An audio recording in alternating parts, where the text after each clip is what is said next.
Well, hello and welcome. Today we have another installment of our book review series where you'll learn 7 impactful lessons from some of the world's greatest books. More books on Stoic philosophy was requested, so that's exactly what you're going to get. Today we're looking at Seneca's Letters from a Stoic. Seneca was a famous Stoic philosopher who lived from 5 BC through to 65 AD. And despite his writings being created nearly 2,000 years ago, the insight and knowledge within is still relevant today. Now, if you've seen the book review we did on this channel about Meditations by Marcus Aurelius, another famous Stoic philosopher, you'll notice a lot of crossover between the two books. A lot of the core Stoic themes reign true in both of them, such as the nature of pleasure and pain, acceptance, presence, overcoming the fear of death, adhering to one's duty as a human being. So as I went through this book in preparation for this video, I tried to focus on lessons and topics that were slightly more unique to this book. Without further ado, let's jump right in. Lesson number 1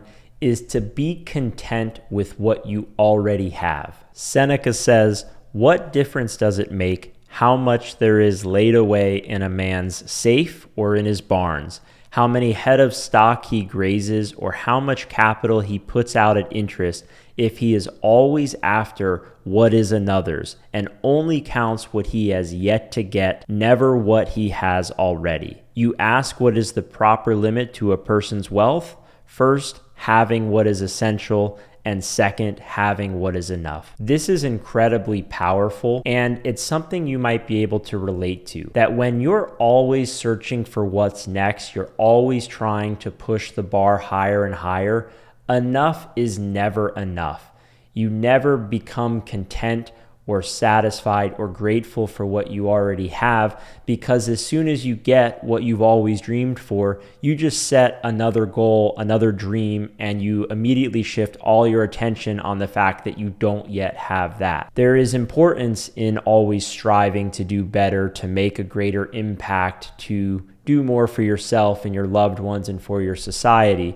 So I don't think that that is being negated in this scenario, but it's having an understanding that we already have such an abundance around us. There is so much to be grateful for, and that when you can be content with what is already in front of you, you always have enough. You're detached from the outcome. Your identity doesn't revolve around having that or achieving that next thing. You'll always possess more than you need, and you'll always be able to function within a state of peace, a state of being grounded, because you're not feeling like you're lacking or needing something more constantly.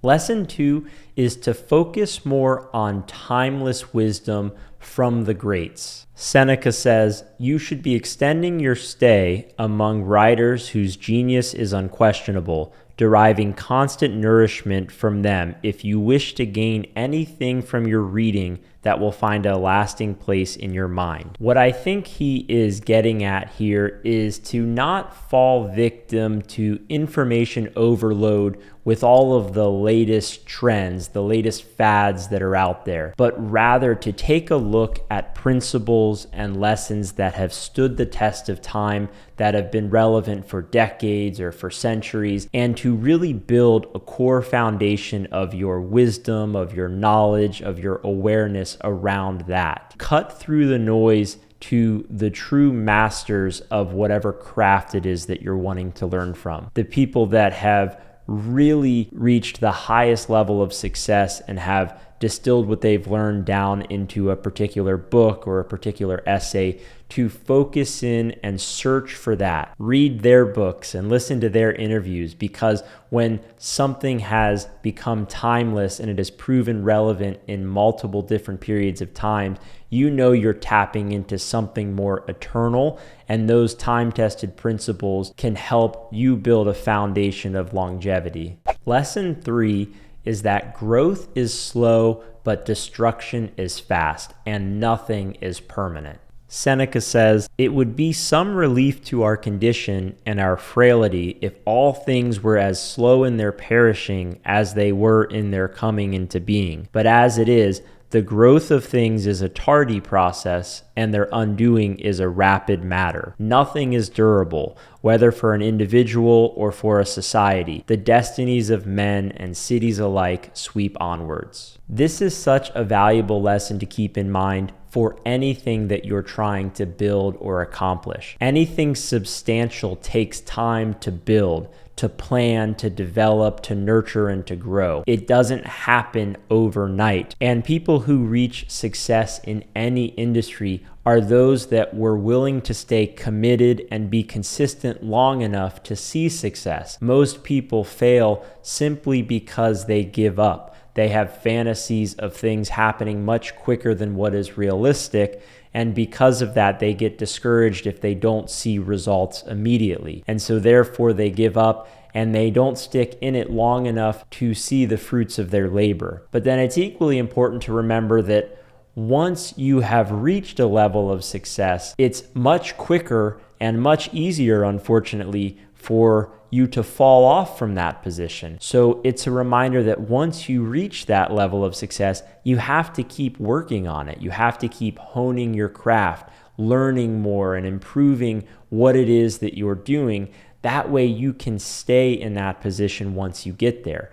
Too many people become complacent and they want to just put it on cruise control once they reach there, but then that leaves them at risk of losing what they've built. So have patience while you're building your empire, and once it's built, work every day to keep it at the top of its game. Lesson 4 is that one's spirit is their most admirable possession. Seneca says, "So too in a man, praise is due only to what is his very own. Suppose he has a beautiful home and a handsome collection of servants, a lot of land under cultivation, and a lot of money out at interest. Not one of these things can be said to be in him. They are just things around him. Praise in him what can neither be given nor snatched away, what is peculiarly a man's.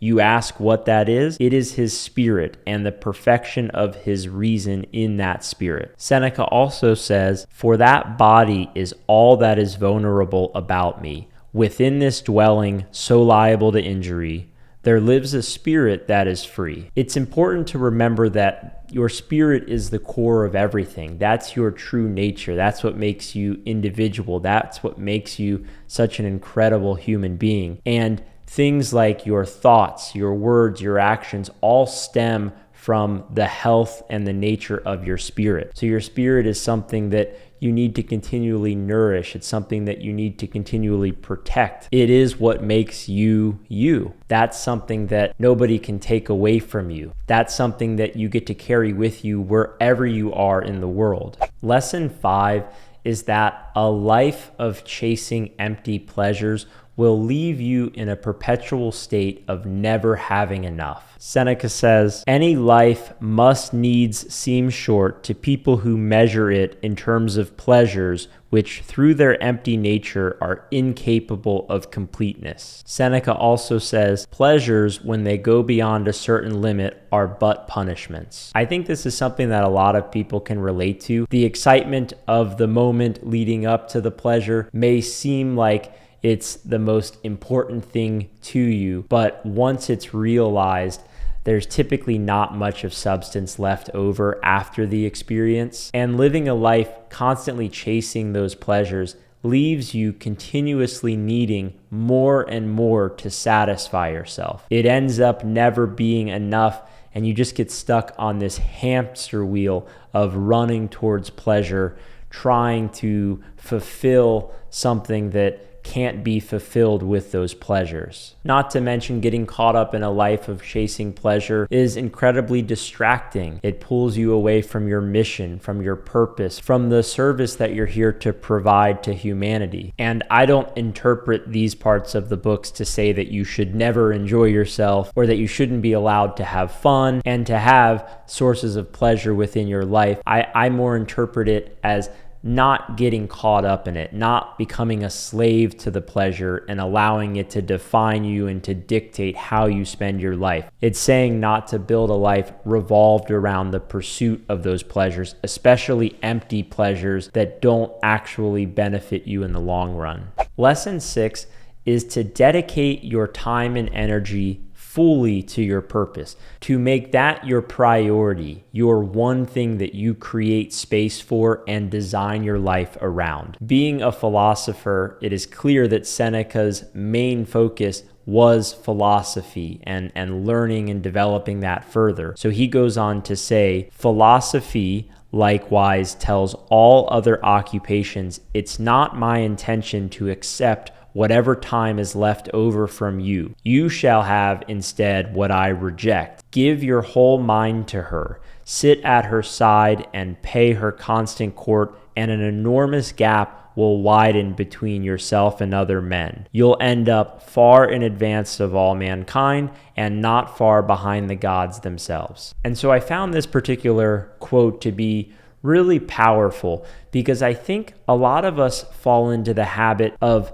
saying that something is important to us, but then only giving our spare leftover time and energy and attention toward it. Once all of our other obligations are met, then what we say is important to us gets a little bit of attention at the end of the day when we're tired and when we're ready for bed. Whereas if something is truly important to you, if something is your mission, your purpose, that should be the primary focus, and everything else should get what's left after that is taken care of. You need to make time for it, and you need to design your life with that in mind first, and then build in everything else that needs to get taken care of alongside it. Lesson 7 is an interesting perspective on ownership. Seneca was talking about how in the early stages of humanity, there was not really ownership over things. Everybody shared the land. Human beings collectively inhabited the earth and worked together to utilize its resources to better society. But then at some point, there was a transition to where we started claiming certain things as our own property. Seneca says, into this ideal state of things burst avarice. Avarice which, in seeking to put aside some article or other and appropriate it to its own use, only succeeding in making everything somebody else's property and reducing its possessions to a fraction of its previously unlimited wealth. Avarice brought in poverty by coveting a lot of possessions, losing all that it had. Back when we collectively viewed all of Earth as belonging to all of humanity, everything was ours. Limitless abundance available to every person on the planet. But when we started claiming ownership and saying, this is my property, these are my crops, my cattle. In doing that, now what is under our possession is only the things we claim ownership to.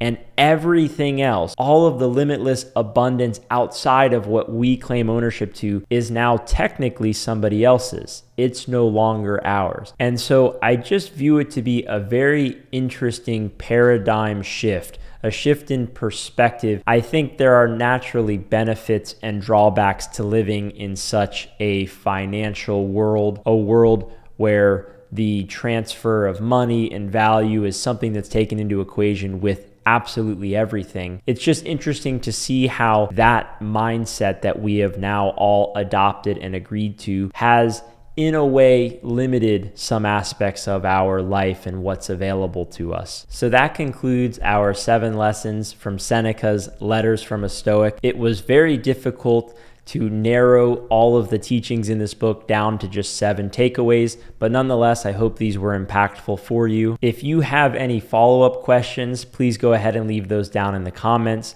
If you have any additional insight, if you've read the book yourself, it'd be awesome if you could share those. That way, everybody watching can learn even more on these topics. And if you go on to read this book, now that you've seen this video, go ahead and let me know what you thought of it. As always, thanks so much for watching. Really do appreciate it and hope you have a great rest of your day. Take care.